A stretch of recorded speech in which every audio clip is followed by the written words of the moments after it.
Bonsoir Président Bouscatel, président de la Ligue nationale de rugby. Très heureux de vous recevoir sur Sud Radio. On est avec Yohann Huget, avec Philippe Spanghero, avec Julien Thomas. Toute l'équipe est là, présente. Et c'est un grand événement pour la Ligue nationale de rugby ce soir. Cette finale de Pro D2 qui vient couronner, qui vient mettre, on va dire, une fin à cette saison qui a été encore une fois un grand succès d'affluence pour ce championnat. Oui, c'est un grand succès. La Pro D2 progresse tous les ans sur tous les plans. D'abord sur le plan de l'affluence, c'est pas ce que j'aurais cité immédiatement, mais vous m'avez tendu la perche, c'est 5000 spectateurs en moyenne, ce qui est remarquable. Mais c'est aussi le jeu qui est pratiqué, c'est 4 essais et demi par match, c'est 44 points cumulés entre les deux équipes à chaque match. C'est donc un sport, une compétition très attractive. J'ai suivi toutes les équipes à domicile quasiment et vraiment j'ai pris beaucoup de plaisir. C'est vrai, nous aussi on a suivi toutes les équipes cette saison, plus de 200 matchs sur Sud Radio, 17 000 minutes de Pro D2 diffusées sur notre antenne. Est-ce que vous êtes fier aujourd'hui, président Bouscatel, d'avoir une deuxième division un peu unique au monde, parce qu'elle est professionnelle, parce qu'elle forme et parce qu'elle est aussi une voie vers le top 14 et l'équipe de France? Bien sûr, et cela on le doit à Serge Blanco, qui a été le premier président de la Ligue et qui a souhaité qu'il y ait une Pro D2. Et ensuite, tous, après lui, on a essayé de rapprocher le niveau de la Pro D2 du top 14 et progressivement on voit que le gap entre les deux s'amenuise et ça permet la pérennité, non seulement la pérennité du rugby en nombre de joueurs, vous savez, vous avez en gros, je pense, 4 joueurs sur 10 professionnels qui jouent en France entre le top 14 et la Pro D2. C'est énorme, donc un réservoir à la fois pour les clubs, mais également un réservoir pour l'équipe de France.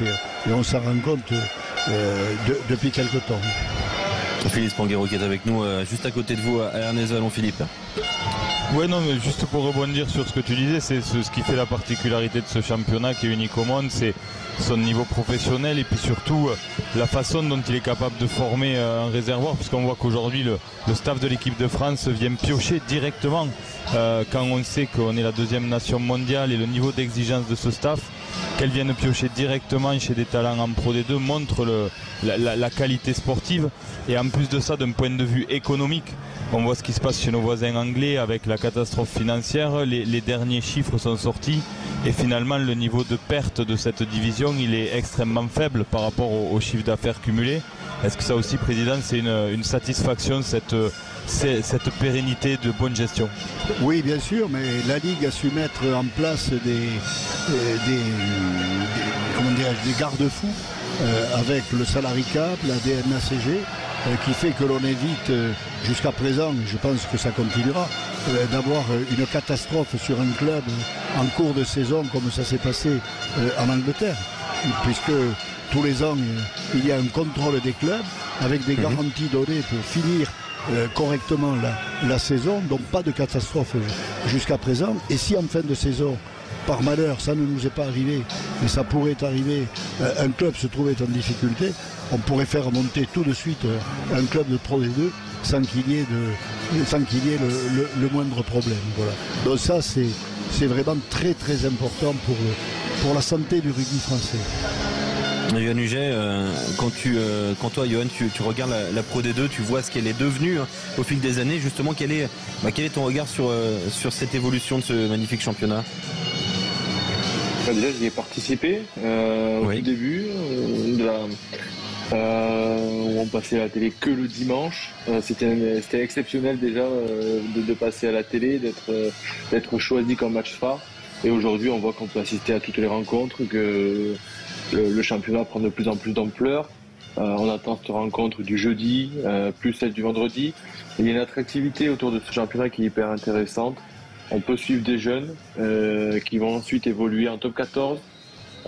Pour moi, ce championnat, c'est quasiment l'antichambre du top 14, mais aussi de l'équipe de France.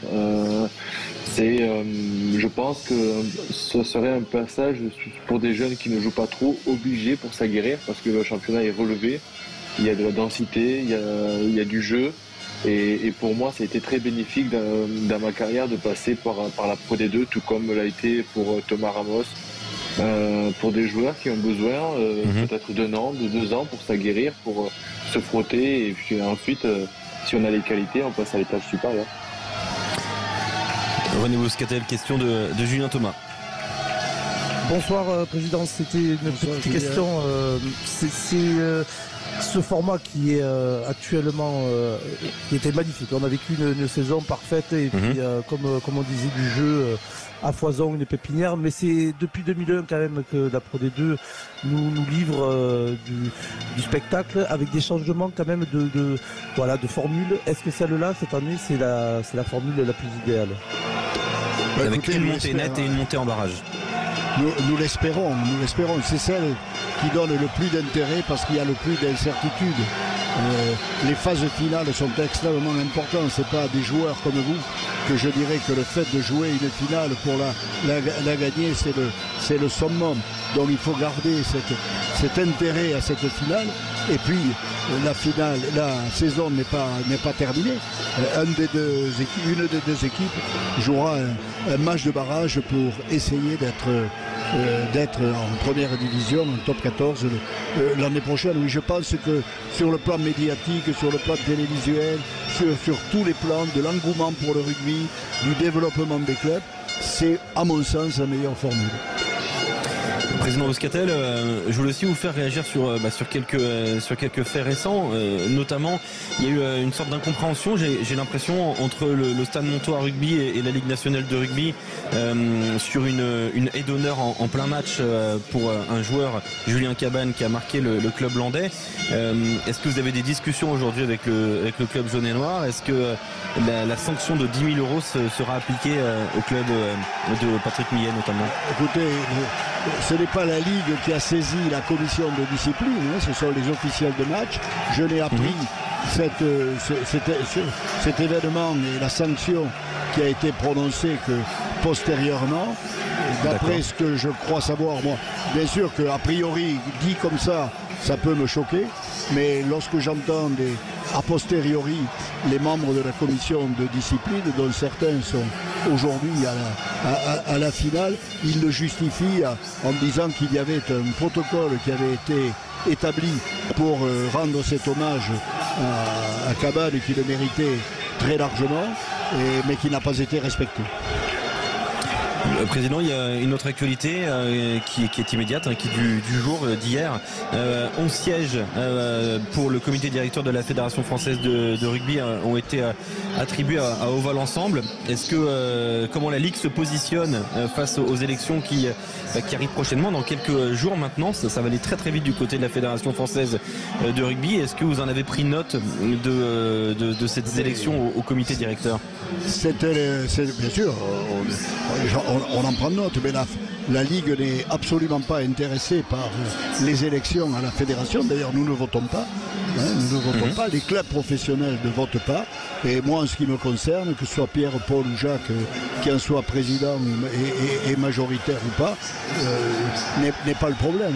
Pour moi, la Ligue se doit de travailler positivement avec la Fédération dans l'intérêt des clubs et dans l'intérêt de l'équipe de France qui doivent être en synergie, mais je ne prendrai pas position. J'ai bien sûr personnellement, je peux avoir mon avis, mais je pense que la Ligue ne doit pas avoir de position à cet égard. Président Bouscatel, on a appris malheureusement le décès de Didier Menet, ancien très grand arbitre du rugby français, qui a apporté énormément à l'arbitrage en France. On pense à toute sa famille. D'ailleurs, nous dédions toute notre émission Il m'appelle à pour sa la famille, présentation des joueurs.